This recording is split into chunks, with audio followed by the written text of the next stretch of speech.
नित्य जीवन के संघर्षों से जब टूट चुका हो अंतर्मन, नित्य जीवन के संघर्षों से जब टूट चुका हो अंतर्मन, तो सुख के मिले समंदर का रह जाता कोई अर्थ नहीं।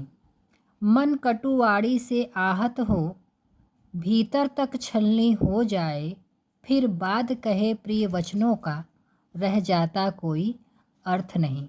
हेलो स्टूडेंट, आज मैं आपको बीए तृतीय सेमेस्टर जो अभी परीक्षा हुई थी 2023 उसका मुख्य पेपर जो है हिंदी गद्य लेकर आई हूँ। ध्यान दीजिएगा, बीए तृतीय सेमेस्टर जो मेजर विषय आपका हिंदी है वो प्रश्न पत्र हिंदी गद्य के नाम से है।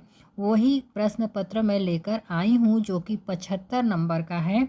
आपको बताती चलूँ, यह प्रश्न पत्र जो है 3 खंडों में अ, ब और स में विभक्त है।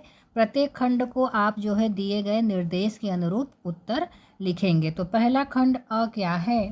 पहला खंड जो है अ है, इसमें जो है आप अति लघु उत्तरीय प्रश्नों के उत्तर देंगे। तो अति लघु उत्तरीय प्रश्न में क्या पूछा है आपसे कि प्रेमचंद के 2 उपन्यासों के नाम बताइए। प्रश्न क्या पूछा है कि प्रेमचंद के 2 उपन्यासों के नाम बताइए। तो ये आप सभी लिखेंगे, आप सभी जानते हैं, फिर भी मैं बताती चलूँ। गबन, गोदान, सेवा सदन, निर्मला इत्यादि जो है प्रेमचंद के उपन्यास हैं।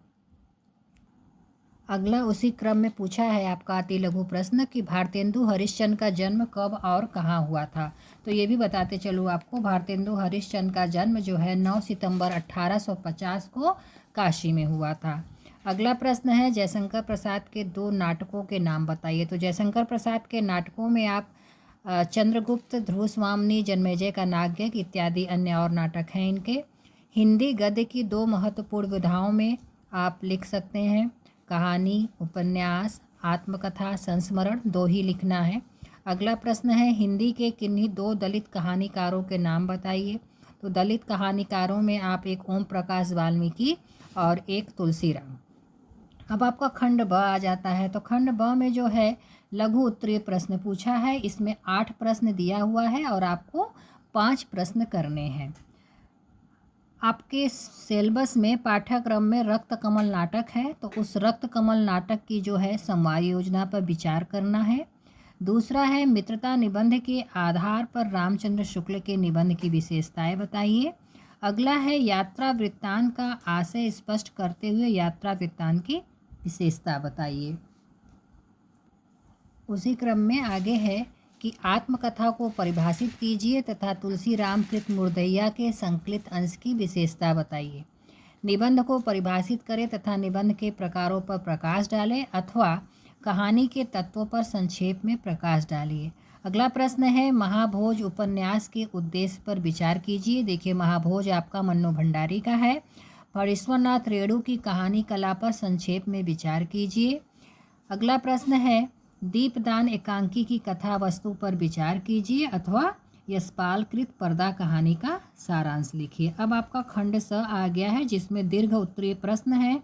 ये जो है ये 10 अंकों के हैं और इनमें से आपको जो है ये 10 अंकों का है, 4 प्रश्न आपको करने हैं।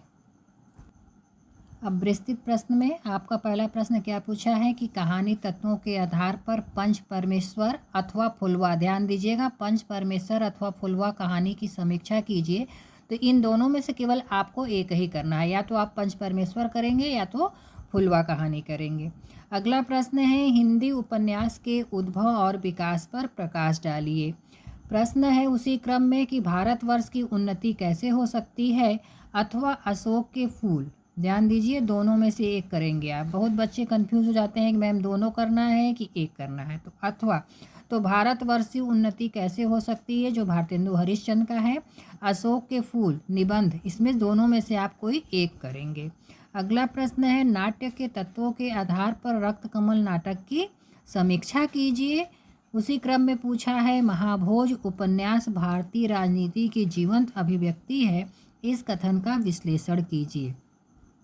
प्रश्न है ललित निबंध को परिभाषित करते हुए विद्यानिवास मिश्र के तुम चंदन हम पानी की विशेषता बताइए। उसी क्रम में है औपन्यासिक यानी उपन्यास के तत्वों के आधार पर महाभोज उपन्यास की समीक्षा कीजिए। अंत में है दीपदान एकांकी की प्रमुख स्त्री पात्र पन्नाधाय की चारित्रिक विशेषताएं बताइए। ये इसी पेपर को आप आधार बना के अपना जो है तैयारी कीजिए। आज के लिए इतना ही, धन्यवाद।